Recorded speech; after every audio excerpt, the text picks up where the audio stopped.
Hello, good evening to all of you. आप सभी का स्वागत है भटनेर आईएएस में। जैसे कि मैं आपको बता दूं कि भटनेर आईएएस का हमारा ये ऐप है और आपको इस गूगल प्ले स्टोर से डाउनलोड कर लेना है। इसमें से आपको कंप्लीट वीडियो, पीडीएफ और टेस्ट मिलेंगे, जो कि इसका प्राइस 750 है। बहुत रीजनेबल प्राइस है, ठीक है। इसके साथ साथ अगर हम बात करें तो इंडियन इकोनॉमी के अंतर्गत हम बैंकिंग सिस्टम पढ़ रहे हैं और बैंकिंग सिस्टम में हमारा ये 5वां या 6वां लेक्चर होगा, जो भी है सीक्वेंस से आ रहा है, ठीक है। तो चलो शुरुआत करते हैं। मैं आपको बता दूं, आज हमें ना MSME, micro small and medium enterprises, यानी MSME, micro small and medium enterprises, MSME. देखो ये होता क्या है। एमएसएमई जो है ये श्रम पर आधारित, ये श्रम पर आश्रित होता है, श्रम पर आधारित होता है। वे रोजगार के ज्यादा से ज्यादा अवसर इसी क्षेत्र में MSME, micro small and medium enterprises में होते हैं। यानी ज्यादा से ज्यादा रोजगार को, ज्यादा से ज्यादा रोजगार के अवसरों को जन्म यहीं दिया जाता है। भारत में करीब ऑलमोस्ट 7 करोड़ के आसपास एमएसएमई हैं। भारत में 7 करोड़ के आसपास एमएसएमई है जो कार्यरत है, जो कि अलग अलग क्षेत्रों से जुड़े हुए हैं। परंतु एमएसएमई की जो दशा है भारत में, वो बहुत अच्छी नहीं रही है। उसके लिए बड़ी इकाइयों से प्रतिस्पर्धा का एक इशू आता रहा है और बड़ी इकाइयों से प्रतिस्पर्धा कर पाना थोड़ी सी मुश्किल है, क्योंकि एमएसएमई क्षेत्र में कहीं ना कहीं संसाधनों की कमी होती है, टेक्नोलॉजी का लगातार अभाव देखने को मिलता है। तो यह बड़ी कंपनियों, बड़ी औद्योगिक इकाइयों के साथ कॉम्पीट नहीं कर सकते हैं, उनके साथ प्रतिस्पर्धा में ये नहीं रह पाते हैं। एमएसएमई को समर्थन प्रदान करने के उद्देश्य से समय समय पर सरकार जो है वो अलग अलग योजनाएं लेके आती रहती है। अब यह सुनिश्चित करने के लिए इनको जो दिया गया लाभ है इनको ही प्राप्त हो, इसकी पहचान अनिवार्य हो जाती है। अब भाई इसकी जो पहचान है वो सुनिश्चित करने के लिए वर्ष 2006 में एमएसएमई एक्ट पारित किया गया, जिसके माध्यम से इन्हें परिभाषित किया गया और प्रारंभ में इसकी परिभाषा मशीनों और उपकरणों की खरीदारी में निवेशित पूंजी पर आधारित हुआ करती थी। लेकिन इसमें जैसे सेवा क्षेत्र हो गया और विनिर्माण क्षेत्र, इसके लिए परिभाषा भिन्न हुआ करती थी। लेकिन 2008 में भाषा में, एमएसएमई के भाषा में यानी परिवर्तन किया गया और परिभाषा को वार्षिक राजस्व के आधार पर यह तय किया गया कि वर्तमान में विनिर्माण व सेवा क्षेत्र जो है, तो सेवा दोनों के लिए परिभाषा समान है। अब गत वर्ष जो आत्मनिर्भर भारत पैकेज की योजना के अंतर्गत एक नई परिभाषा दी गई है। अब नई परिभाषा क्या है एमएसएमई के अंतर्गत, ये इंपॉर्टेंट है। अगर हम बात करते हैं तो ध्यान से सुनना, वह यूनिट, वह इकाइयां जिनका निवेश 1 करोड़ एवं, जिनका निवेश, ध्यान से सुनना, 1 करोड़ एवं जो वार्षिक रेवेन्यू, अर्ली जो रेवेन्यू है 5 करोड़ रुपए तक का हो, 5 करोड़ रुपए तक का हो, इनको माइक्रो या फिर सूक्ष्म इकाई कहेंगे। इनको क्या कहेंगे? माइक्रो, माइक्रो, ये वाला माइक्रो, इसको माइक्रो या सूक्ष्म इकाई कहेंगे। वहीं दूसरा, वह इकाइयां जिनका निवेश 10 करोड़ और वार्षिक जो है राजस्व 50 करोड़ रुपए तक का हो, तो इनको स्मॉल, यानी ये जो है लघु इकाइयां कहेंगे। मतलब जिनका 10 करोड़ से लेकर के 10 करोड़, मतलब ये जो 10 करोड़ है इनका निवेश,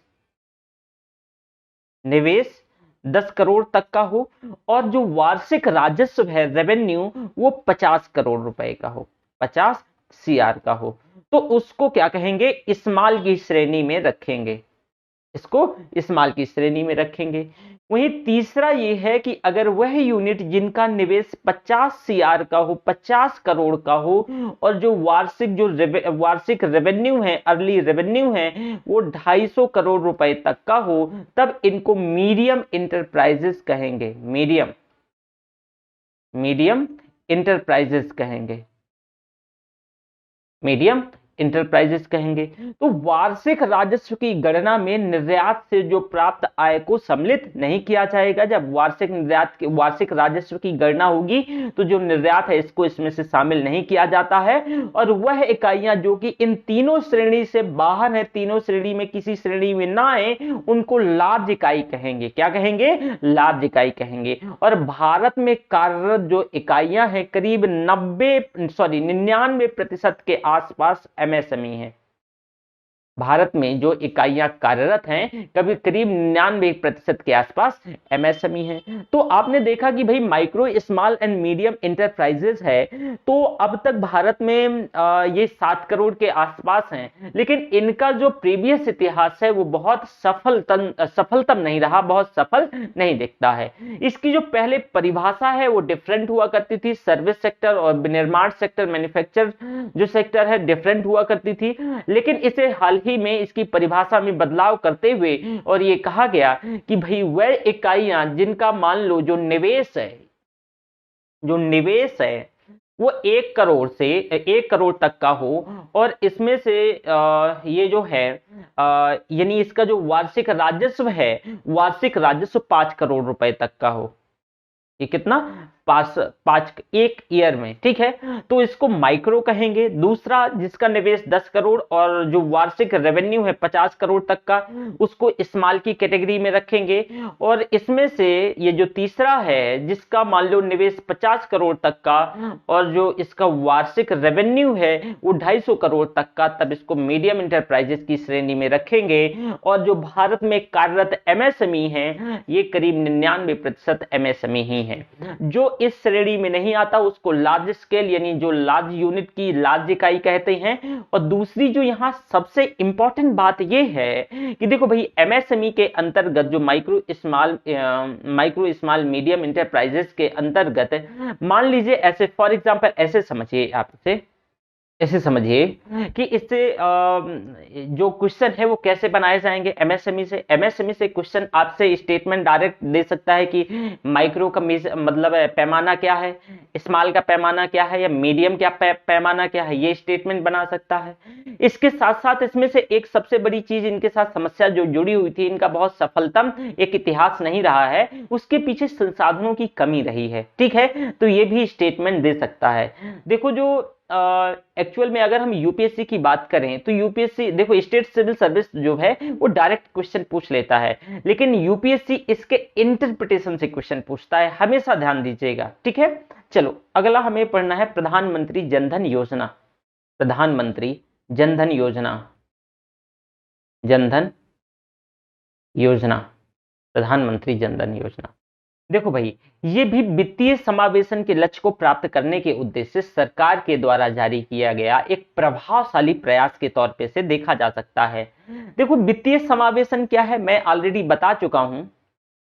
वित्तीय समावेशन के उद्देश्य से, वित्तीय समावेशन के उद्देश्य से, तो वित्तीय समावेशन का मतलब क्या है? वित्तीय समावेशन का तात्पर्य या जो फाइनेंशियल इंक्लूजन का यहाँ जो तात्पर्य है, इसका मतलब ये है कि हर एक व्यक्ति को, देश के हर एक व्यक्ति को वित्तीय व्यवस्था से या बैंकिंग व्यवस्था से या जो भी वित्तीय व्यवस्थाएं हैं इनसे जोड़ देना, वही वित्तीय समावेशन है। उनको एम्पावर कर देना, कोई भी व्यक्ति जैसे वित्तीय व्यवस्था से अछूता ना रह जाए, तो वित्तीय समावेशन।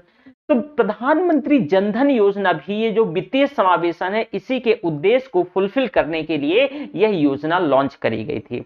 इसके अंतर्गत सरकार यह सुनिश्चित करने का प्रयास किया कि हर एक उस व्यक्ति को जिसकी आयु जो है 18 साल हो गई हो, हर एक वो व्यक्ति जिसकी आयु जिसने 18 साल पूरा कर लिया हो उसके पास कम से कम एक बैंक खाता खोल के सरकार देगी। इस योजना की जो प्रधानमंत्री जनधन योजना है तो इसकी जो शुरुआत है 28 अगस्त 2014, मतलब जो मोदी गवर्नमेंट थी अपनी ये पहली इनिंग में, जो अब ये दूसरी इनिंग खेल रही है तो पहली इनिंग में इसको लेके आई थी और अपने पहली इनिंग के पहले ही फेज में। अब इस योजना में निजी और सार्वजनिक क्षेत्र दोनों ही बैंकों को अपना योगदान सुनिश्चित करना था। यहाँ लोगों को खाता खोल के देना था। अब खाता दोनों ही क्षेत्रों बैंक जो दोनों ही क्षेत्र के बैंक प्रदान करना था। तो इस योजना के अंतर्गत पहले दिन एक बहुत बड़ा मील का पत्थर इसमें से पूरा किया गया, जैसे कि करीब 77,000 शिविरों के माध्यम से, 77,000 जो कैंप के माध्यम से, शिविरों के माध्यम से करीब एक दिन में, एक रिकॉर्ड है कि एक दिन में 1.5 करोड़ खाते लोगों को खोल के दिए गए थे। ठीक है, यह एक कीर्तिमान है, एक वर्ल्ड रिकॉर्ड है। और धीरे धीरे इस योजना के अंतर्गत करीब 35 करोड़ खाते, ऐसे सुनिएगा, इस योजना के अंतर्गत, प्रधानमंत्री जनधन योजना के अंतर्गत करीब 35 करोड़ खाते खोल के दिए जा चुके हैं। देखो इससे क्वेश्चन क्या पूछेगा, हो सकता है, ये बहुत इंपॉर्टेंट है, वित्तीय समावेशन, तो इसे इस वजह से बेशक पुराना हो गया लेकिन छोड़ा नहीं जा सकता है, ठीक है। तो इसमें से क्वेश्चन क्या पूछेगा, एक तो ये पूछा जा सकता है कि भाई इसका उद्देश्य क्या है, और इसके साथ साथ इस डेटा से क्वेश्चन नहीं पूछेगा, इसकी ये डेट जो लॉन्चिंग डेट है ये पूछ सकता है, ठीक है। अब इस योजना के अंतर्गत खाता खुलवाने की प्रक्रिया को बेहद सरल बनाया गया, और इसी सरल बनाने के उद्देश्य से ग्राहक के पहचान पत्र से संबंधित यानी जो नो योर कस्टमर है, केवाईसी को सरल बनाया गया। और इस योजना के अंतर्गत जो पारंपरिक प्रमाण पत्र हैं, इसके साथ साथ जो मनरेगा के अंतर्गत जो जॉब कार्ड है प्रमाण पत्र के तौर पे, ये सारी चीज मान्य है। अगर तब भी आपके पास ना ही जॉब कार्ड है ना ही राशन कार्ड है, आपके पास कोई आइडेंटिटी नहीं है, तो भी आपको खाता मिल जाएगा। अगर आप ग्राम पंचायत द्वारा जो सर्टिफिकेट जारी किया जाता है तो वो भी मान्य था। अगर ग्राम पंचायत सर्टिफिकेट जारी करके दे दे कि नहीं ये व्यक्ति भाई यही है और ये व्यक्ति फला जगह रहता है, तो वो भी मान्य किया गया। तो बेहद इसके लिए खाता खुलवाने के लिए नियम कानून बहुत सरल बनाए गए। आपको पहले पता होगा जब प्रधानमंत्री जनधन योजना से पहले जब ये योजना नहीं आई थी कि बैंक में खाता खुलवाना थोड़ा सा मुश्किल है, बहुत सारी चीजों का सामना करना पड़ता था। आपने कई बार ऑब्जर्व किया होगा, पहले अगर आपके पास पहले तो डॉक्यूमेंट्स का कोई ना कोई इशू बना दिया जाता था, अगर डॉक्यूमेंट का इशू नहीं होता था तो बाद में यही इशू बना दिया जाता था कि नॉमिनी लेके आओ, और उसके साथ साथ किसी का अकाउंट होना चाहिए आपके, मतलब आप जहां पे खाता खुलवा रहे हो, जिसे बोलते हैं गवाही, तो गवाही देनी पड़ती थी कि भाई मैं फला व्यक्ति को जानता हूं, इसका खाता खोला जाए। तो बहुत सारी समस्याएं। अब भाई अगर कहें तो जो भारत है वो तो 70% गांव में रहता है, और हमारे यहाँ आज भी लिटरेसी रेट जरूर बढ़ा है, लेकिन लिटरेसी पे जो रियल लिटरेसी है इस पे कोई खास प्रभाव देखने को नहीं मिलता है, ठीक है। और हमारी जो लिटरेसी का जो मेजरमेंट है वो भी अजीब है कि अगर हम थोड़ी से कोई भाषा समझ पढ़ लेते हैं तो यही लिटरेट माना जाएगा। तो थोड़ा सा ये भी एक मतलब वही कि किसी के लिए ये लिटरेट नहीं कहा जा सकता है अगर कोई चीजों की समझ नहीं है, लेकिन फिर भी हमारा तो यही पैमाना है। तो कई बार जो ग्रामीण एरिया है, ग्रामीण एरिया में लोगों को खाता खुलवाने को लेकर के बहुत समस्याओं का सामना करना पड़ता था। तो इसीलिए जो है प्रधानमंत्री जनधन योजना के अंतर्गत जो है एक बेसिक अकाउंट जो है, बेसिक बचत खाता प्रदान किए जा रहे थे। इस खाते में न्यूनतम जमा राशि शून्य रखी गई। क्यों शून्य रखी जाती है, क्यों? इसमें से अगर आपको खाता, देखो आप जमा कर सकते हो, लेकिन अगर आपको खाता खुलवाना है तो कोई मैंडेटरी नहीं है कि आप 1000 रुपया जमा ही करो। पहले क्या होता था, पहले आपको एक निश्चित अमाउंट जमा करना होता था। तो एक ये भी इशू आता था कि ग्रामीण क्षेत्र में आपको थोड़ी से, ठीक है पैसा है थोड़ा बहुत, ठीक है आप मीडियम क्लास से बिलोंग कर रहे हैं, लेकिन आप भी अगर ग्रामीण एरिया में जाएंगे तो आज भी उनके लिए 10 रुपया बहुत ज्यादा मैटर करता है। 10 रुपया बहुत ज्यादा मैटर करता है। तो मतलब अगर आज 21वीं शताब्दी जो है उत्तरार्ध में पहुंचने वाली है, मतलब एक क्वार्टर तो पूरा होने वाला है, और बताइए अगर ये विकट गरीबी है, विकट गरीबी से जूझ रहे हैं, तो अगर किसी को ये बोला जाए कि नहीं आपको इतना अमाउंट तो जमा ही करना है, तो थोड़ा सा और मुश्किल होता था। तो इसी वजह से प्रधानमंत्री जनधन योजना के अंतर्गत किया क्या गया, एक बेहतर कदम उठाया गया कि भाई नो फ्रिल्स अकाउंट खोले जाएंगे, मतलब आपको उसमें से शून्य जमा राशि के साथ आप खाता खुलवा सकते हैं। और इसका उद्देश्य यह सुनिश्चित करने का था कि भाई समाज का प्रत्येक वर्ग के पास कम से कम, प्रत्येक परिवार के पास कम से कम एक बैंक खाता तो हो ही हो, ठीक है। तो एक ये था। इसके साथ साथ इसमें से और कुछ आकर्षक इसको बनाने के लिए, जैसे कि खाता धारक को रुपे द्वारा एक जारी किया गया डेबिट कार्ड भी दिया जाएगा। रुपे पेमेंट गेटवे कंपनी है, ये पेमेंट गेटवे प्रोवाइडर है, जिसकी स्थापना मैं आगे बताऊंगा NPCI national payment corporation of India ने करी थी। क्योंकि ये एक भारतीय सेवा प्रदानकर्ता कंपनी है, तो इसके द्वारा जो लिया गया वार्षिक शुल्क है वो वीजा और मास्टर कार्ड, जो कि ये मतलब विदेशी पेमेंट गेटवे कंपनी थी, तो उनकी तुलना में काफी कम है। और इस योजना को और ज्यादा आकर्षक बनाने के उद्देश्य से इसमें से कुछ और प्रावधान जोड़े गए। कैसे, क्या क्या प्रावधान जोड़े गए कि भाई खाता धारक को 1 लाख रुपए तक का जो दुर्घटना जीवन बीमा दिया जाएगा, मतलब दुर्घटना बीमा प्रदान किया जाएगा, और इस बीमा के लाभ को बढ़ा करके 2 लाख रुपए कर दिया गया है। अब बीमा का यह लाभ जो है एचडीएफसी जो बैंक है ये प्रदान करेगी यदि खाता 26 जनवरी 2015 से पहले खोला गया है तो 30,000 रुपए का एक अतिरिक्त आपको कूप्स मिलेगा, यानी अतिरिक्त बीमा प्रदान किया जाएगा 30,000 रुपए का, अगर ये जो डेडलाइन थी 26 जनवरी 2015 से अगर आपका ये खाता एक्टिव हुआ है उससे पहले खोला गया है। अब यह अतिरिक्त जो बीमा है ये एलआईसी प्रदान करेगी, ध्यान रखिएगा। सामान्य बीमा जो है वो एचडीएफसी प्रदान करेगी और ये जो अतिरिक्त बीमा है वो एलआईसी प्रदान करेगी। बीमा के लिए जो प्रीमियम है रुपए अदा करेगी, जो कि डेबिट कार्ड के लिए खाता धारक के लिए जो वार्षिक शुल्क से लिया जाएगा, और यदि खाता विगत 6 माह से निरंतर सक्रिय हो तो इस आधार से और सक्रिय हो, एक्टिव हो और आधार से जुड़ा हो, तब उसको 5,000 रुपए तक का ओवरड्राफ्ट की सुविधा भी प्रदान की जाएगी। अब ओवरड्राफ्ट की जो सुविधा है इसकी भी धनराशि को बढ़ा करके 5,000 से 10,000 रुपए तक कर दिया गया है। ओवरड्राफ्ट क्या है, देखो ये पूर्व नियोजित ऋण के तौर पे होता है, ठीक है। तो प्रधानमंत्री जनधन योजना के कुछ लाभ और कुछ नकारात्मक प्रभाव भी देखे गए। लाभ बहुत ज्यादा हैं और मैं अगर आप बहुत मैं ऑनेस्टली बोलूं तो मैं ये कह सकता हूं कि पूरे इन 7 सालों में अगर कोई सबसे बेहतरीन कदम था जो कि सभी को फायदा हुआ ओवरऑल और विरोध नहीं हुआ इस चीज का, वो प्रधानमंत्री जनधन योजना थी। मतलब इसमें से एक समग्रता दिखती है सरकार की कि नहीं भाई ये करना चाहिए और एक बहुत बेहतर और बहुत अच्छा कदम था। इसके बाद बाकी मैं कोई कॉमेंट नहीं करना चाहूंगा सरकार पर, क्योंकि सरकार ही है ना। तो खैर छोड़िए। तो देखो अब ये जो प्रधानमंत्री जनधन योजना है, प्रधानमंत्री जनधन योजना है, पीएमजेडीवाई है प्रधानमंत्री जनधन योजना, इसके कुछ लाभ हैं और कुछ नकारात्मक पक्ष भी हैं। देखो लाभ क्या क्या हैं और नकारात्मक पक्ष भी मैं बता दूंगा। यह सरकार के पहले तो जैम ट्रिनिटी से जुड़ी हुई है, JAM trinity, JAM trinity. J is stand for Jan Dhan, A's stand for Aadhaar, M is stand for mobile,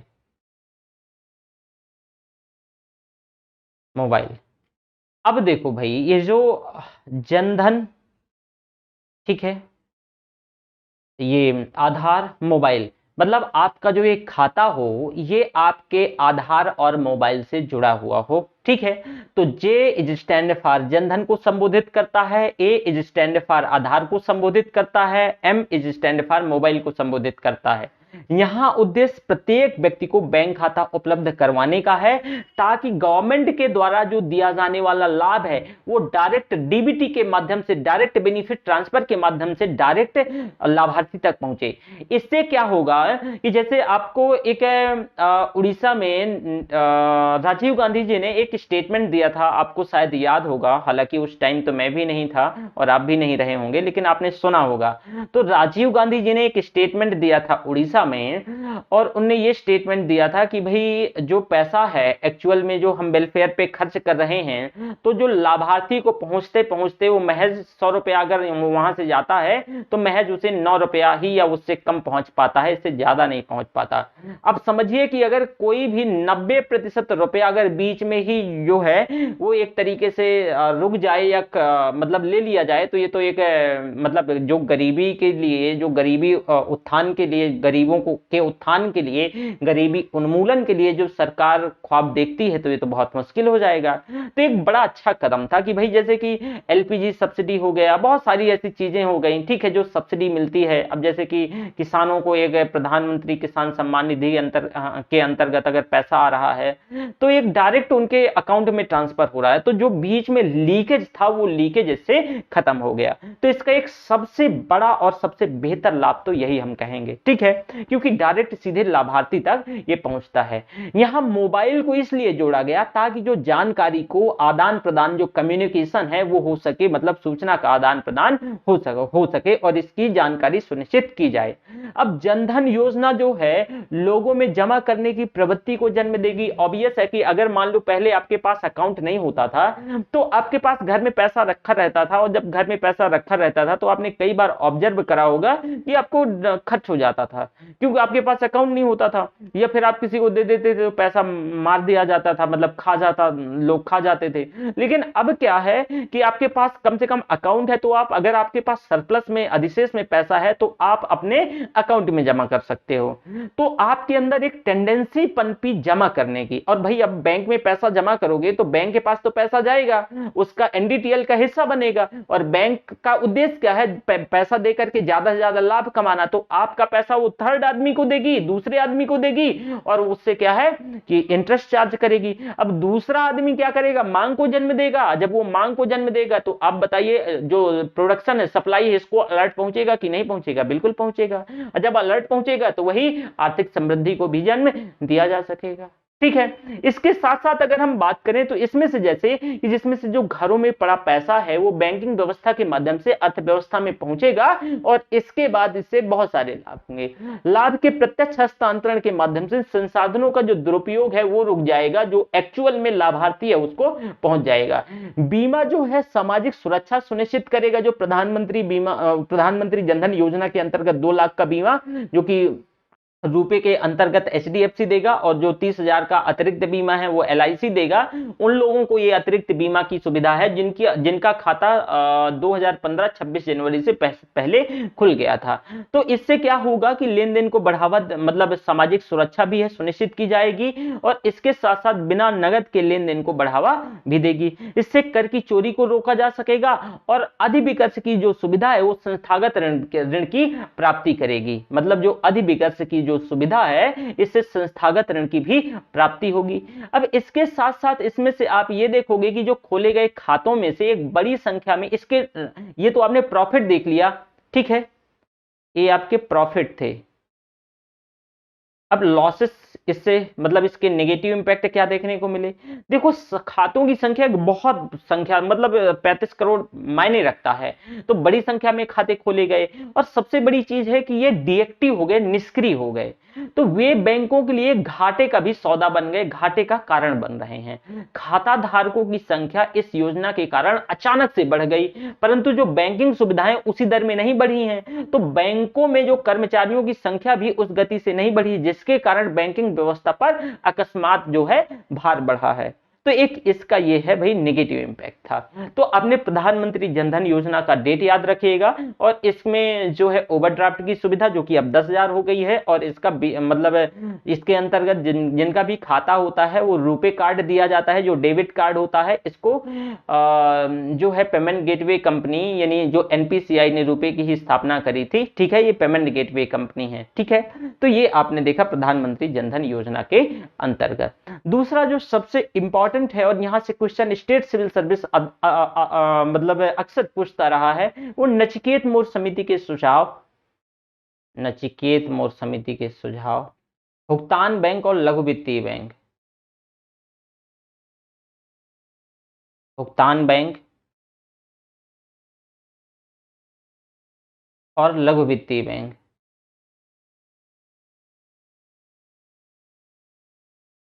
लघु वित्तीय बैंक, नचिकेत मोर समिति के सुझाव, भुगतान बैंक और लघु वित्तीय बैंक, ठीक है। जरा देखो भाई, नचिकेत मोर समिति का जो गठन है आरबीआई ने किया था, और इसका उद्देश्य ये था कि वित्तीय समावेशन के लक्ष्य को प्राप्त करने के लिए सुझाव लेना था कि भाई ये क्या क्या सुझाव लेगी। अब नचिकेत मोर समिति आईसीआईसीआई, ठीक है ना, तो इसके फाउंडेशन के अध्यक्ष हुआ करते थे, और उन्होंने सुझाव दिया कि वित्तीय समावेशन के लक्ष्य को जो है देश के वित्तीय स्थिरता की कीमत पर प्राप्त करने का प्रयास न किया जाए। साथ ही साथ इनने ये कहा कि बैंक खाता उपलब्ध करवाने के लिए आधार का प्रयोग किया जाए, और समिति के अनुसार 2014 के शुरुआत के, समिति ने कहा, देखो कुछ इसके सुझाव बहुत ही अच्छे थे। इन्हें कहा कि भाई 2014 की शुरुआत के 12 महीनों में 18 वर्ष से ऊपर के जो व्यक्ति हैं, इनको 2014 के स्टार्टिंग से 12 महीनों में जो व्यक्ति 18 साल का है, तो उसको 50% आबादी को बैंक खाते उपलब्ध करवा दिए जाएं, ठीक है। फिर आगे कहा गया कि अगले 12 महीनों में अगले 12 महीनों में जो बाकी आबादी है, रेस्ट ऑफ आबादी 50% बाकी रह गई है, उनको भी खाता उपलब्ध करवा दिया जाए। इस उद्देश्य से ग्रामीण क्षेत्रों में इनका जो चौथा सुझाव था, ये काफी मतलब एक ऐसा था। देखो नचिकेत मोर समिति के सॉरी नचिकेत साहब की अगर बात करें तो ये आर्म चेयर इकोनॉमिस्ट हुआ करते थे। आर्म चेयर इकोनॉमिस्ट का मतलब कि ये फील्ड पे नहीं गए हैं, इन्हें क्या कहाँ काम किया है, ये प्रॉपरली काम किया है इसी रूप में बैठ के, ठीक है। तो इन पे हालांकि मैंने ये आरोप लगा रहा है, इन पे आरोप ऐसे लगते रहे हैं, कुछ एक्सपर्ट का कहना है, जो कि इनका जो चौथा मतलब सुझाव था, इन्हें कहा कि ग्रामीण क्षेत्रों में 15 मिनट की पैदल दूरी पर बैंकिंग सेवाएं उपलब्ध करवाई जाएं। बहुत मुश्किल है भैया, 15 मिनट समझ रहे हो, पैदल दूरी पे, मतलब आप 1 किलोमीटर भी नहीं जा पा रहे हो, ठीक है। और एक गांव मतलब अगर कोई कोई तो बड़ा बड़ा गांव है, मतलब वही 4-5 हजार अगर आबादी है, तो गांव ही इतना फैलाव, क्योंकि इतना शहरों की तरह डेंस नहीं होता है गांव, तो वहां इतना डेंसिटी नहीं होती है, तो ग्रामीण एरिया में बहुत मतलब फैला हुआ होता है। तो एक अगर इनका ये वाला जो स्टेटमेंट है, तो अगर यही कहें कि कोई बड़ा बड़ा गांव में तो 3-3 बैंक हो जाएगा। दूसरी बात इनने मतलब इसमें एक ये चीज है कि भाई जो गांव की दूरी है आप देखोगे तो एक गांव यहाँ है और जाके एक गांव जाके 5 किलोमीटर दूर है, तो भाई इसमें तो कायदे से अगर आप 15 मिनट की दूरी पे मतलब एक तरीके से खुल रहे हो, तो आपको 5 किलोमीटर जाने में कम से कम आधा 1 घंटा लगेगा कि नहीं लगेगा, ऑब्वियसली लगेगा। तो उस हिसाब से 5 बैंक होना चाहिए। लेकिन आबादी मान लो एक गांव और इसमें 2000 है, यहाँ 1500 है, छोटे छोटे भी गांव हैं, तो अगर इतनी आबादी है तो भाई मतलब 5000 भी आबादी नहीं, उसके लिए 5 बैंक भी थोड़ी ये इरिलेवेंट टाइप था। देखो शहरों में ठीक है भाई 15 मिनट की दूरी पे चलने वाला है, लेकिन ग्रामीण क्षेत्रों में 15 मिनट की दूरी पे बैंकिंग सेवाएं उपलब्ध करवा पाना बहुत मुश्किल है, ठीक है। अब देखो समिति ने यह भी सुझाव दिया कि वाणिज्यिक बैंक का उद्देश्य लाभ बनाने का है, वे वित्तीय समावेशन के लक्ष्य को प्राप्त करने में सक्षम नहीं है, और इस उद्देश्य से जो समर्पित बैंकों की स्थापना करी जाए। अतः जो है समिति ने जो भुगतान बैंक और लघु वित्तीय बैंक के रूप में वर्गीकृत करते हुए बैंकों की स्थापना का सुझाव दिया। तो आपसे ये स्टेटमेंट जो क्वेश्चन यहां से पूछेगा यूपीएससी, तो ये पूछेगा कि भाई जो पेमेंट बैंक है और जो स्मॉल फाइनेंस बैंक है, ये किस किस कौन सी समिति के सुझावों के आधार पे इसकी स्थापना की बात करी गई। तो ध्यान रखिएगा नचिकेत मोर समिति के सुझाव के आधार पर ही जो है पेमेंट बैंक और पेमेंट बैंक के साथ स्मॉल फाइनेंस बैंक की स्थापना की बात करी गई। नवंबर 2014 में आरबीआई ने भुगतान बैंक और स्मॉल फाइनेंस बैंक की स्थापना के लिए लाइसेंस प्रदान करने का निर्णय लिया और इस उद्देश्य से कुछ दिशा निर्देश भी जारी किए। जरा देख लो कि क्या क्या दिशा निर्देश जारी किए गए हैं। भुगतान बैंक की स्थापना के लिए कुछ गाइडलाइन जो है, पेमेंट बैंक की स्थापना के लिए, भुगतान बैंक की स्थापना के लिए, भुगतान बैंक की स्थापना यानी भुगतान बैंक यानी पेमेंट बैंक, ठीक है, स्थापना के लिए जारी किए गए दिशा निर्देश। क्या क्या दिशा निर्देश हो सकते हैं? देखो स्थापना के लिए जो न्यूनतम पेडअप कैपिटल है, न्यूनतम जो निवेश, पेडअप कैपिटल क्या होता है पहले मैं यहां पे लिख दूं। जो पेडअप कैपिटल है भुगतान बैंक के लिए, ध्यान रखिएगा, ओके। तो भुगतान बैंक के लिए पेडअप कैपिटल 100 करोड़ रुपए की होनी चाहिए, 100 CR, ठीक है ना, 100 करोड़ रुपए की होनी चाहिए। ध्यान से सुनना, पेडअप कैपिटल क्या है? किसी भी संस्था के स्थापना के दौरान जो उसके शेयर होल्डर हैं या उसका संस्थापक है, जो पैसा निवेश, मिनिमम पैसा जो निवेश करता है, पेडअप कैपिटल कहलाता है, ठीक है। तो ये पेडअप कैपिटल है। कहा गया कि अगर आप भुगतान बैंक खोलना चाहते हो तो ठीक है, खोल लीजिए, कोई इशू नहीं है, आपको 100 करोड़ रुपए का पेडअप कैपिटल होना चाहिए, ठीक है। दूसरा स्टेटमेंट ये था, दूसरा गाइडलाइन ये थी कि 5 वर्ष के भीतर संस्थापक अपनी हिस्सेदारी घटा करके 40% तक ला सकता है। ध्यान से सुनिएगा, ला सकता है, 40% तक ला सकता है 5 वर्ष के भीतर अगर चाहे संस्थापक, ठीक है। अगला स्टेटमेंट ये है कि 12 वर्षों के अंत तक, 12 वर्षों के अंत तक संस्थापक अपनी हिस्सेदारी घटाकर अनिवार्य तौर से 26% लेके आएगा। 12 वर्षों के अंत तक संस्थापक अपनी हिस्सेदारी घटा करके कितना भैया, 26% लेके आएगा, लाएगा, 26% लाएगा, ओके। इसके साथ भुगतान बैंक अपनी शाखाएं मात्र ग्रामीण क्षेत्रों में ही स्थापित कर सकता है। जो पेमेंट बैंक है, पेमेंट बैंक अपनी ब्रांचेस कहां डालेगा? ओनली ग्रामीण एरिया में, रूरल एरिया में, ठीक है, ब्रांचेस डालेगा, ब्रांचेस रूरल एरिया में डालेगा। यह जमा राशि प्राप्त कर सकता है, पहला जो ये पेमेंट बैंक है ये आपसे डिपॉजिट ले सकता है, डिपॉजिट टेकिंग, ठीक है, डिपॉजिट ले सकता है। अब जमा राशि अगर प्राप्त कर सकता है तो यह मात्र चालू खाते और बचत खाते के तौर पे, ये ध्यान रखना, यानी कासा के तौर पे, ये कासा के तौर पे ये आपसे जमा राशि ले सकता है। क्योंकि यह बचत खाते यानी कासा यानी करंट अकाउंट और सेविंग अकाउंट के रूप में अगर जमा राशि प्राप्त करता है तो स्वतः डेबिट कार्ड और चेकबुक जो है जारी कर सकेगा। तो ये डेबिट कार्ड और चेकबुक, डेबिट कार्ड और चेकबुक जारी कर सकता है। यह ऋण नहीं प्रदान कर सकता है, ध्यान रखिएगा। तो ये जो पेमेंट बैंक है ये डेट नहीं देगा, जो डेट है नहीं देता, ऋण नहीं प्रदान कर सकता है, ठीक है, ये ध्यान रखिएगा। तो अगर ऋण नहीं देगा तो एक क्रेडिट कार्ड भी जारी नहीं करेगा। ऑब्वियसली अगर आप ऋण नहीं दोगे तो फिर क्रेडिट कार्ड क्यों जारी करोगे? बहुत लॉजिक की बात है। तो ये क्रेडिट कार्ड भी जो है क्रेडिट कार्ड जारी नहीं कर सकता है। यह किसी भी जमाकर्ता से 1 लाख से ज्यादा रुपए की धनराशि प्राप्त नहीं कर सकता है। अगर मान लो कोई व्यक्ति है तो उससे 1 लाख से ज्यादा की धनराशि प्राप्त नहीं कर सकता है। अप्रैल 2021 में आरबीआई ने इस सीमा को बढ़ा करके 2 लाख रुपए तक कर दिया है। तो ये ध्यान रखिएगा, 2021 में इस सीमा को बढ़ा करके कितना, 2 लाख तक कर दिया है। जो 1 लाख थी 2 लाख प्राप्त कर 2 लाख, ठीक है। इन्हें वाणिज्यिक बैंकों की तरह जो नगद आरक्षी अनुपात रखना होता है, CRR, कैश रिजर्व रेशियो, इसकी लाइक कॉमर्शियल बैंक, ये स्टेटमेंट सुन लीजिएगा, नोट्स में सारा होगा, ठीक है। तो उन्हीं की तरह जो वाणिज्यिक बैंक है उन्हीं की तरह आपको CRR भी मेंटेन करना पड़ता है, ठीक है।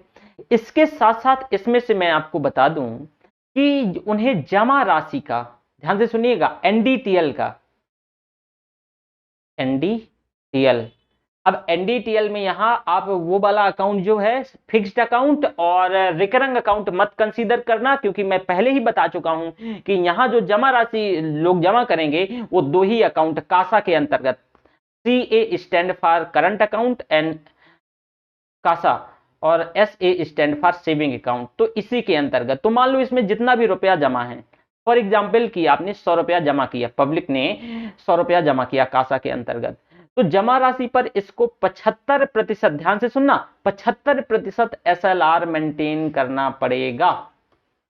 अब ये याद रखने की चीज नहीं है, लेकिन इसे अपने दिमाग में बैठा लोगे तो लॉजिक के साथ तो स्वतः याद बनी रहेगी। नहीं, देखो यूपीएससी का सिलेबस बहुत बड़ा है, मैं हमेशा बोलता हूं ना, कॉन्सेप्ट पे फोकस करो। तो इस तरह तो आपके पास भी उतना ही दिमाग है, उतने ही सीसी का, अगले व्यक्ति के पास भी वही 1500-1600 सीसी जो है, मेरे पास भी वही है। तो याद कर पाना, हम कोई गॉड गिफ्टेड तो है नहीं है, मतलब सामान्य बात करें, कुछ लोग गॉड गिफ्टेड होते हैं, ठीक है। तो अब उसे बहुत सारा इतना मतलब सिलेबस से याद कर पाना बहुत मुश्किल है। तो इसको लॉजिक के साथ, मैं इसी वजह से सारे कॉन्सेप्ट पहले क्लियर करता हूं। तो जरा ध्यान से सुनना कि मैंने आपको क्या बताया था, SLR बताया था। SLR का मैंने क्या बताया था कि एक निश्चित अमाउंट जो बैंक को आरबीआई के दिशा निर्देशों के अनुसार अपने पास 3 फॉर्म में रख सकती है। कौन कौन से 3 फॉर्म में? एक गोल्ड के तौर पे, ध्यान से सुनना, एक गवर्नमेंट सिक्योरिटी के तौर पे, गोल्ड के तौर पे, गवर्नमेंट सिक्योरिटी के तौर पे, और तीसरा कैश के तौर पे। मैंने आपको जब SLR पढ़ा रहा था तो मैंने आपको क्या बताया था, अभी जो गवर्नमेंट सिक्योरिटी है, जो क्या है भाई, जो गवर्नमेंट सिक्योरिटी है, इसको प्रेफरेंस दी जाती है। तो जरा बताओ कि 75% अगर ये मेंटेन करेगा, ठीक है, SLR के तौर पे, तो जरा इसका प्रॉफिट क्या होगा? जी हाँ, इसका प्रॉफिट ये होगा, इससे ब्याज भी तो मिलता है गवर्नमेंट सिक्योरिटी से, कि नहीं मिलता है?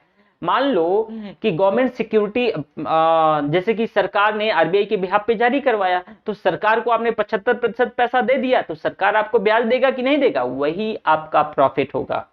तो आपको पूछना चाहिए कि सर ये बताइए कि अगर ये जो है मान लीजिए कि ये ना ही किसी को ऋण दे सकता है तो इसकी कमाई कहां से होगी, क्योंकि मैंने पहले स्टेटमेंट दे चुका हूं कि भाई ये ऋण नहीं दे सकता और ना ये क्रेडिट कार्ड जारी कर सकता क्योंकि ऋण नहीं देगा तो क्रेडिट कार्ड नहीं जारी करेगा। तो आपको पूछना चाहिए कि सर ये पेमेंट बैंक है तो अगर ऋण नहीं देगा तो इसका कमाई का हिस्सा लोग क्यों पेमेंट बैंक डालना चाहेंगे, लोग क्यों खोलेंगे।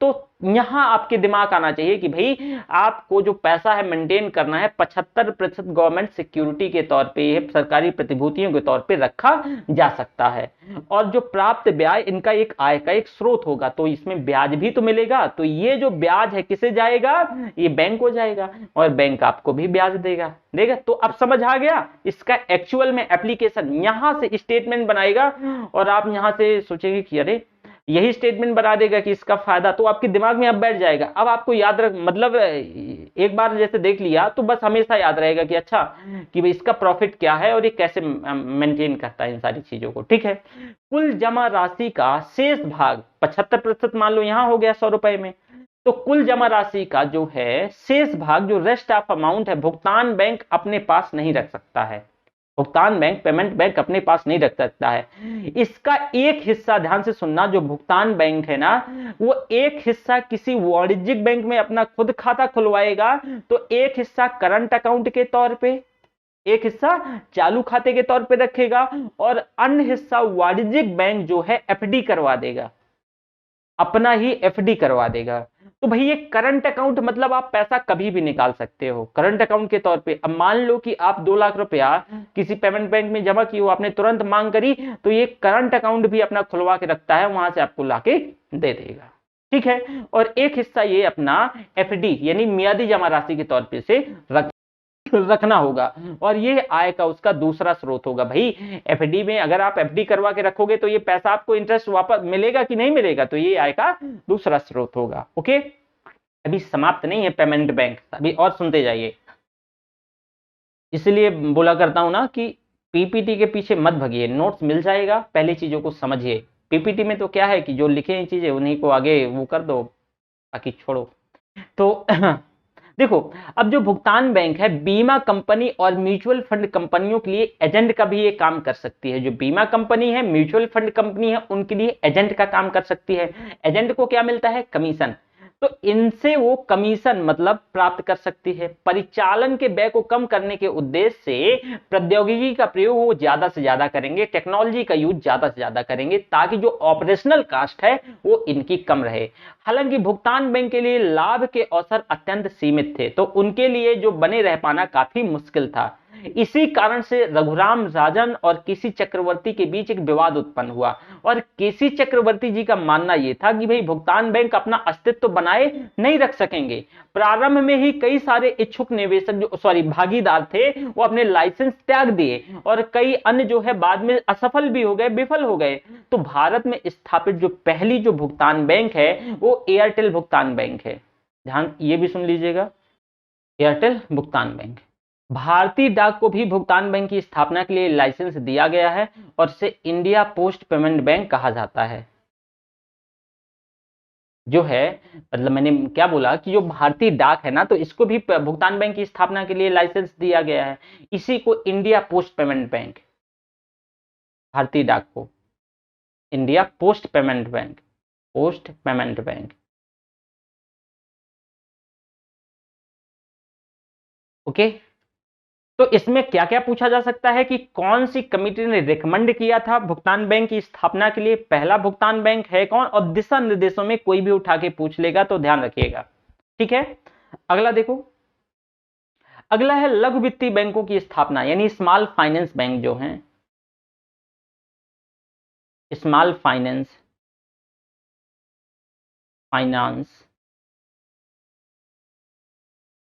स्मॉल फाइनेंस बैंकों की स्थापना, बैंकों की स्थापना के उद्देश्य से जारी दिशा निर्देश। अब देखो कि स्थापना हेतु जब स्थापना होगी तो उसके लिए जो पेडअप कैपिटल है, पेडअप कैपिटल कितना 100 करोड़ का होनी चाहिए। ठीक है, अभी कुछ इसमें से चेंज हुआ है तो मैं आपको बता दूंगा, लिखवा दूंगा, परेशान नहीं होना है। ओके, वही पहले 5 वर्षों में सेम कंडीशन की जो संस्थापक है अपनी हिस्सेदारी पहले 5 वर्षों के अंत तक संस्थापक अपनी हिस्सेदारी 40% तक ला सकता है और 12वें वर्ष के अंत तक अनिवार्य तौर से उसको 26% हर हाल में अपनी हिस्सेदारी लाना ही पड़ेगा। स्मॉल फाइनेंस बैंक में भी लघु वित्तीय बैंकों को शहरी और ग्रामीण क्षेत्रों में शाखाएं स्थापित करने की अनुमति होगी, परंतु कम से कम 1/4 शाखा ग्रामीण क्षेत्र में होनी चाहिए। ये ध्यान रखना कि मतलब लघु वित्तीय बैंकों को और शहरी जो है ग्रामीण क्षेत्रों जो दोनों क्षेत्र में जो शाखाएं स्थापित करने की अनुमति होगी, परंतु कम से कम 1/4 शाखाएं हर हाल में ग्रामीण क्षेत्र में होनी चाहिए, 1/4। ठीक है। और पेमेंट बैंक में क्या था कि ग्रामीण क्षेत्र में ही होनी चाहिए, लेकिन इसमें से 1/4 शाखाएं।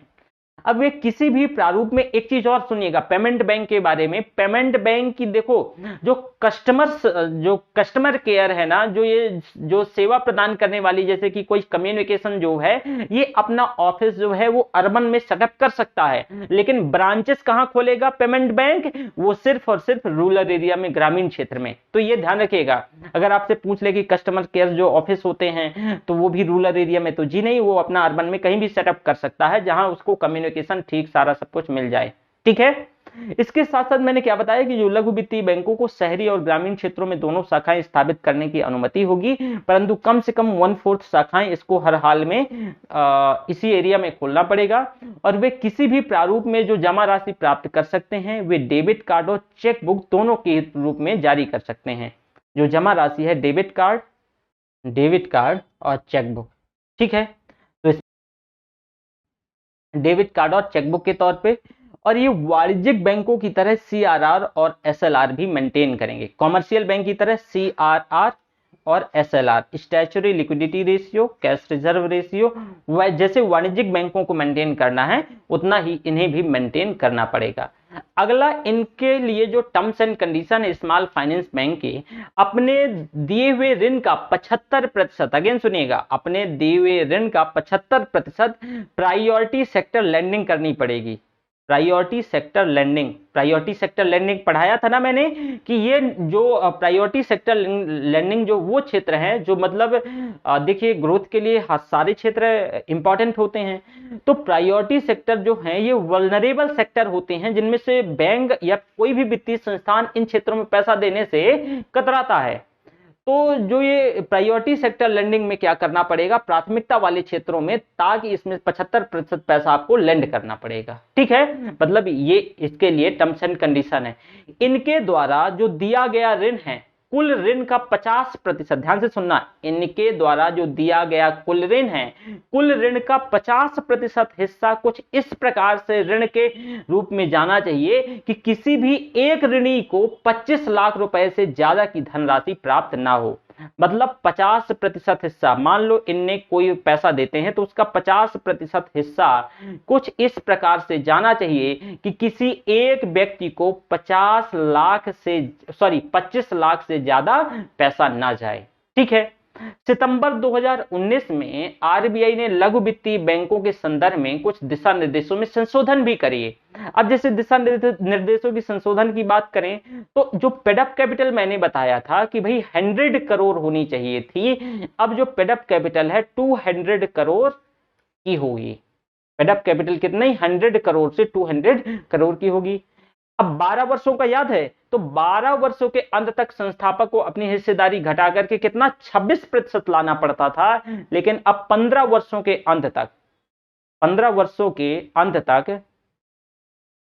अंत तक इसको 15% लाना होगा। कितना?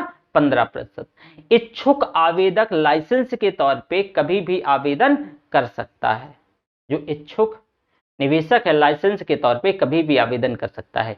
सभी उपस्थित भुगतान बैंक अपने को लघु वित्तीय बैंकों में परिवर्तित कर सकते हैं, परंतु उन्हें भी इस परिवर्तित जो दिशा निर्देश हैं उनका अनुपालन करना होगा।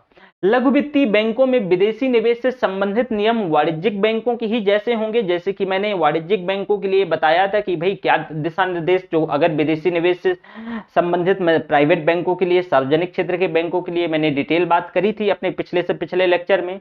और जैसे ही लघु वित्तीय बैंक का जो नेट वैल्यू एसेट है, नेट वर्थ वैल्यू है, वो 500 करोड़ के रूप में हो जाता है, तो उसको 3 साल के भीतर अपने आप को किसी भी स्टॉक एक्सचेंज में सूचीबद्ध करवाना पड़ेगा, 3 वर्ष के भीतर। कब? जब उसकी जो नेट वर्थ वैल्यू है, जो उसका निवल मूल्य है, जो उसका निवल मूल्य है, अगर वो 500 करोड़ हो जाए तो उसको 3 वर्ष के भीतर किसी भी स्टॉक एक्सचेंज पे रजिस्टर्ड करवाना पड़ेगा। ठीक है, सूचीबद्ध कराना होगा। तो ये सभी टर्म्स एंड कंडीशंस हैं। ओके, ये आपने समझ गए। दूसरा मैं आपको पढ़ाने वाला हूं, बहुत इंपॉर्टेंट है, संप्रभु स्वर्ण प्रतिभूति योजना और स्वर्ण मौद्रीकरण योजना। इसको इंग्लिश में, अच्छा एक बच्चा बोल रहा था, मुझे याद आया, एक बच्चा बोल रहा था कि मुझे ना सर इंग्लिश में भी टर्मिनोलॉजी बता दिया करिए, तो मैं बिल्कुल ध्यान रखूंगा। तो sovereign gold bond scheme and gold monetisation scheme.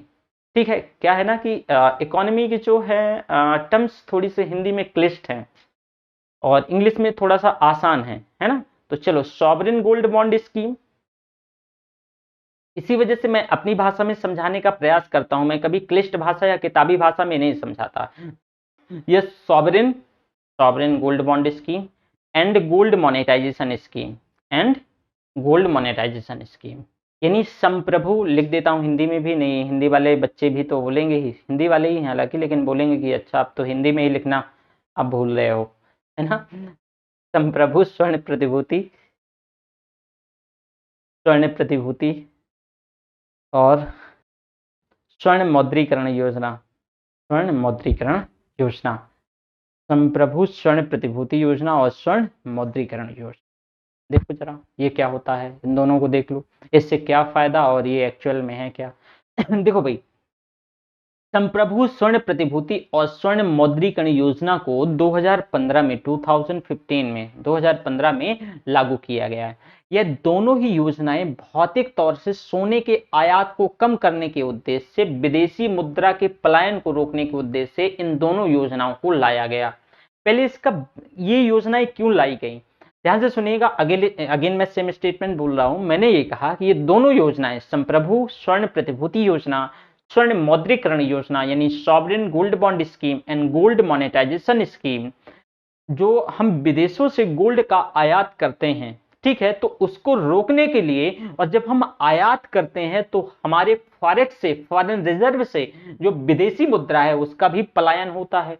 तो इसको रोकने के लिए इन दोनों योजनाओं को लाया गया। अब इनका जो है, इनको डीप में सुनिएगा, इनका अलग अलग उद्देश्य सुनिएगा। तो पहले संप्रभु जो है स्वर्ण प्रतिभूति योजना देख लो। संप्रभु स्वर्ण प्रतिभूति योजना, देखो भाई, संप्रभु जो है स्वर्ण बॉन्ड योजना भौतिक सोने में निवेश को प्रतिस्थापित करने के लिए लाया गया। मतलब क्या है कि अगर हम बात करें तो भारतीय घरों में आप देखोगे कि हालांकि भारत में बहुत ज्यादा सोने का कंटिन्यूअसली आयात मतलब किया जाता है। उसके दो कारण हैं। एक तो कि चलो ठीक है, जो भी लोग मान लो सोने में निवेश करना चाहते हैं, तो जो व्यक्ति सोने में निवेश करना चाहता है तो उसको तो इसमें कम किया जा सकता है संप्रभु स्वर्ण प्रतिभूति योजना के अंतर्गत। लेकिन जो महिलाएं, आपने देखा होगा बहुत ज्यादा हमारे यहाँ सोना को यूज किया जाता है, महिलाएं बहुत सोना धारण करती हैं, सोना पहनती हैं, ठीक है। तो ये जो मतलब जो सोने का हम उपभोग करते हैं, इसको तो शायद मतलब कम ही, बहुत मुश्किल है कम कर पाना, जिसको हम प्रॉपरली उपभोग करते हैं। तो एक्चुअल में ये जो योजना है, तो इसका फोकस ये था कि एनी हाउ, जो भाई आप इसके अंतर्गत देखोगे संप्रभु स्वर्ण प्रतिभूति योजना की जो मैं टर्म्स एंड कंडीशन आपको डिटेल में समझाऊंगा, इसमें ये देख पाओगे कि भाई जो भारत में जो निवेश, लोग सोने में निवेश करते हैं, उसको तो कम किया जा सकता है इस योजना के अंतर्गत। तो इसमें क्या किया गया कि सबसे पहले इसमें से सोने की शुद्धता से संबंधित एक मतलब एक ये रहा कि भाई इस योजना के अंतर्गत आपको जो इस योजना में अब अगर आप निवेश करते हो तो आपको जो सोने में जो भी शुद्धता है तो उतना ही ये शुद्ध माना जाएगा।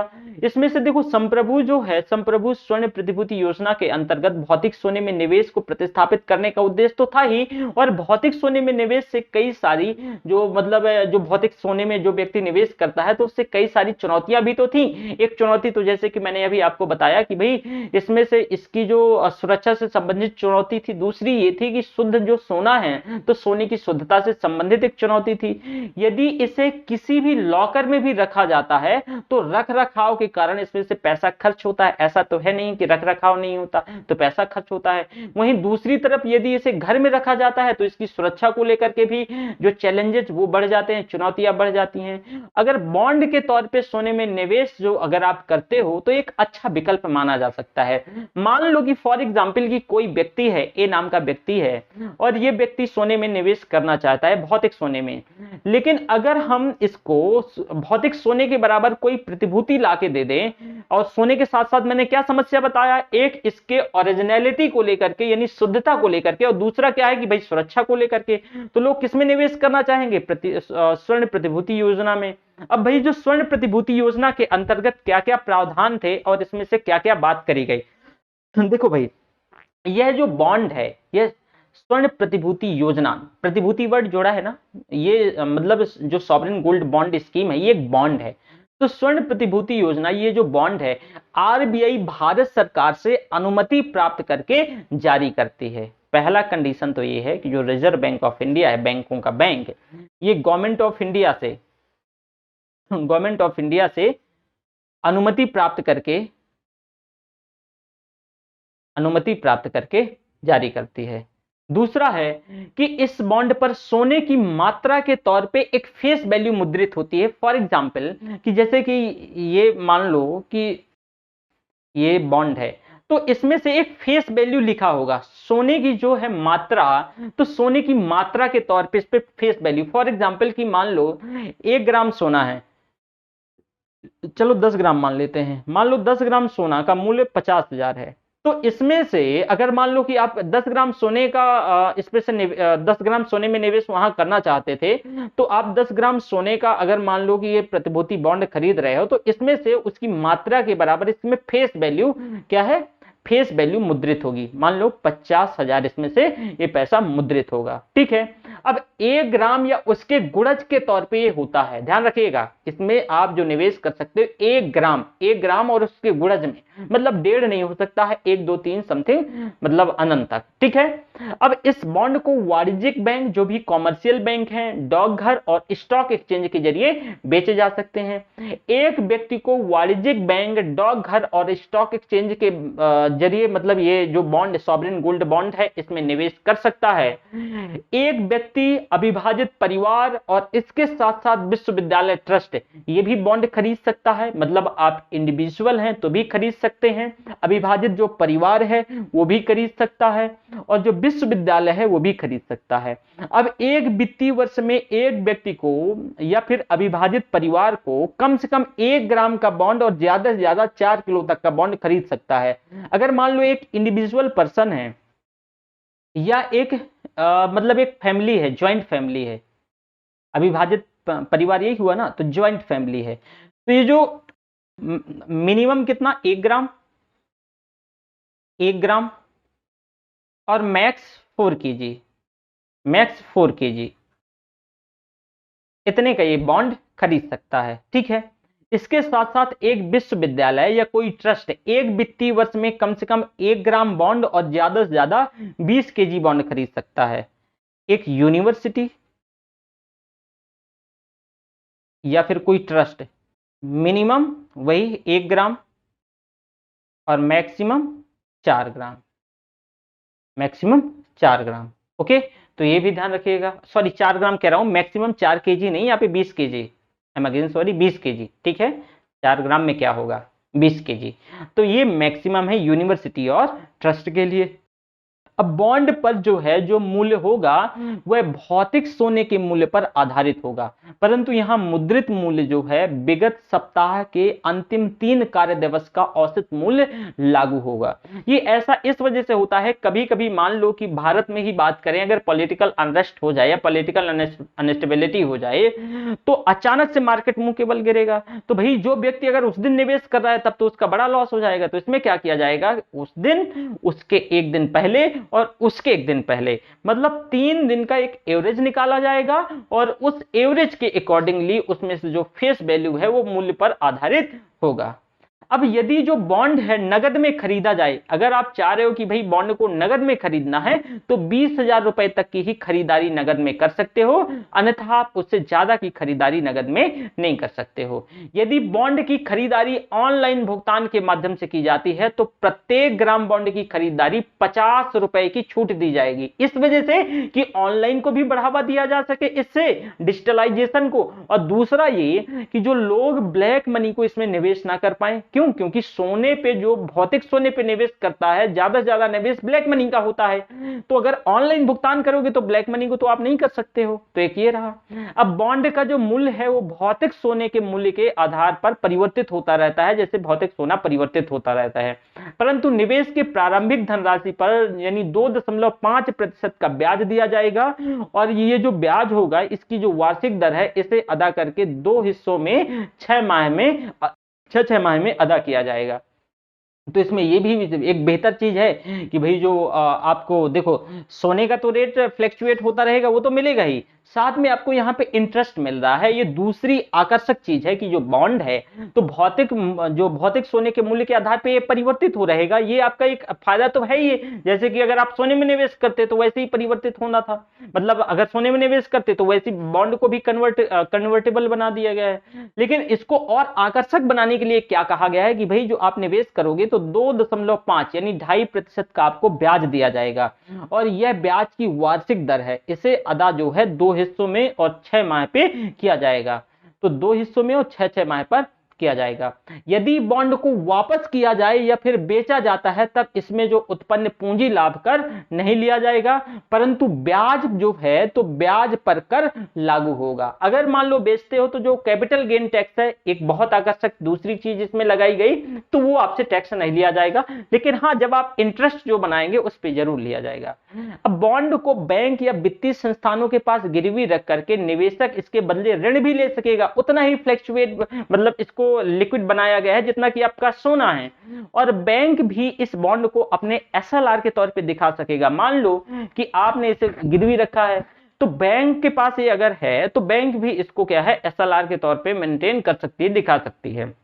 बॉन्ड की परिपक्वता की अवधि 8 वर्ष की, मतलब इसकी बॉन्ड की परिपक्वता की अवधि 8 वर्ष की, परंतु 5वें वर्ष के बाद इसे आप कभी भी वापस किया जा सकता है। यदि निवेशक को धन की आवश्यकता हो तब खरीदारी के 15 दिनों के बाद इसे कभी भी स्टॉक एक्सचेंज पर बेचा जा सकता है। मतलब इसमें फायदे ही फायदे हैं कि भाई अगर आप मान लो कि फॉर एग्जांपल कोई निवेशक है, व्यक्ति, उसको अचानक से पैसे की जरूरत पड़ी 20 दिन बाद, 15 दिन बाद, तो वह स्टॉक एक्सचेंज पे से बेच सकता है। बैंक डाकघर को बॉन्ड बेचने पर 1% का कमीशन दिया जाएगा। यदि बॉन्ड एजेंट के माध्यम से बेचा जाए तब ऐसे में कमीशन का 50% उस एजेंट को दिया जाएगा। परंतु बॉन्ड को यह देखा गया है कि भारत में सोने में सामान्यतः काले पैसे का निवेश जो है होता है, तो यह योजना जैसी उम्मीद करी गई थी कि बहुत सफल होगी, आकर्षक थी, वैसे हुई नहीं। क्यों? क्योंकि मैंने बताया सबसे जो इंपॉर्टेंट फैक्ट था कि भाई जो भौतिक सोने में जो लोग निवेश करते हैं, ब्लैक मनी ज्यादा से ज्यादा निवेश होती है भाई, और ब्लैक मनी निवेश होने के चलते मैंने ये इशू बताई कि ये बहुत ज्यादा योजना सफल नहीं हुई। राइट। दूसरी है स्वर्ण मौद्रीकरण योजना। स्वर्ण मौद्रीकरण योजना, गोल्ड मोनेटाइजेशन स्कीम इसको बोलते हैं, गोल्ड मोनेटाइजेशन स्कीम। देखो भाई गोल्ड मोनेटाइजेशन स्कीम क्या है। स्वर्ण मौद्रीकरण योजना को लागू करने का प्रमुख उद्देश्य क्या था कि भौतिक सोने की मांग और घरेलू स्रोतों से जो पूरी की जा सकती है, जो भौतिक सोना है तो इसकी जो मांग है लगातार बढ़ रही है, तो इसको घरेलू स्रोतों से पूरा कर दो। अब इस योजना के अंतर्गत सरकार ने यह प्रयास किया कि भाई जो आपके घरों में, जो हम मंदिरों में पड़ा सोना है, तो बाजारी दर पे बाजार में इस सोने को लाया जा सके। और भारत में जो घरों और मंदिरों में अगर एक स्पेकुलेशन किया जाता है कि 20,000 टन से ज्यादा सोना पड़ा है, करीब 20,000 टन से ज्यादा, मतलब मंदिरों और घरों में जो सोना है फालतू पड़ा है।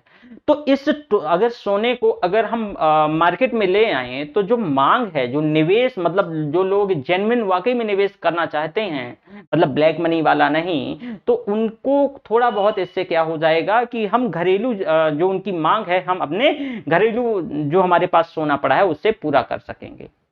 अब भाई इसके बावजूद भी भारत विश्व में सोने का सबसे बड़ा आयातक और उपभोक्ता है।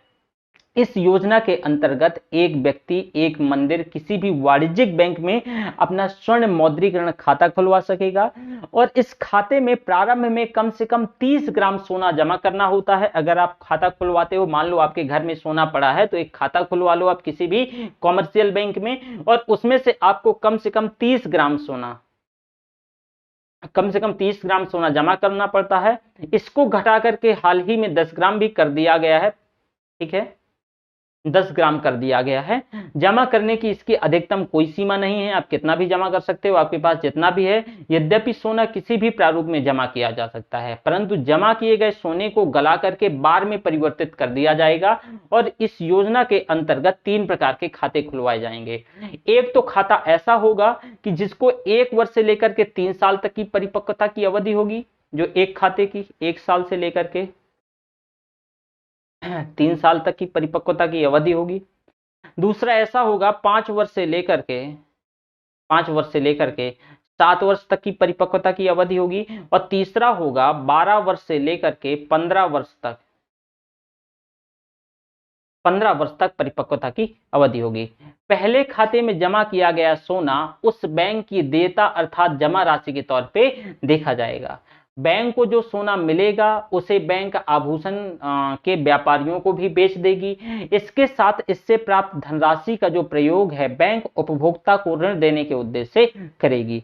इस जमा राशि पर बैंक को सीआरआर और एसएलआर रखना होगा। प्रारंभ में ही जमाकर्ता को यह लिखित तौर पे देना होगा कि उसे सोना चाहिए या परिपक्व होने की स्थिति में उसे सोने के मूल्य के बराबर धनराशि चाहिए। एक बार लिखित तौर पे देने के बाद इसमें किसी प्रकार का कोई संशोधन नहीं किया जाएगा, और जमा किए गए सोने का जो प्रारंभिक मूल्य है उस पर जमाकर्ता को ब्याज बैंक, मतलब जो बैंक है वो ब्याज देगी, और ब्याज की दर लगभग 2% होगी। ब्याज जो है, ब्याज भी सोना और पैसा किसी भी तौर पे किया जा सकता है इसे भी, और इस उद्देश्य से भी जो सभी जमाकर्ता को लिखित तौर से देना होगा कि वह ब्याज मतलब पैसा लेगा या उसके बराबर सोना लेगा। जो दूसरा और तीसरे खाता है, तो दूसरा और तीसरे खाते में जमा किए गए जो सोना है, तो उस सोने को बैंक में जमा राशि के तौर पे नहीं देखा जाएगा। इस दोनों खातों में जमा होने पर जो बैंक को सीआरआर और एसएलआर को रखने की आवश्यकता नहीं होगी। इन दोनों खातों में जो दोनों खाते हैं, तो इन दोनों खातों में जमा सोने को भारत सरकार की देयता के तौर पे देखा जाएगा, और दोनों खातों में जो सोना है वो बैंक मिनरल एंड जो मेटल ट्रेडिंग कॉर्पोरेशन को दे देगी, और यह सोना सोनार को बेच दिया जाएगा। इसके बाद होगा क्या कि इससे जो मतलब प्राप्त धनराशि को बैंक सरकार के पास दे दिया जाएगा ऋण के तौर पे, और जमाकर्ता को ब्याज अदा करेगी। 5 वर्ष से 7 वर्ष की परिपक्वता वाले खाते में इसमें 2.2% का ब्याज होगा, और तीसरा जो खाता है इसमें 2.5% का ब्याज मिलेगा। इन दोनों खातों में मात्र एक जो है माध्यम कार्य करती है।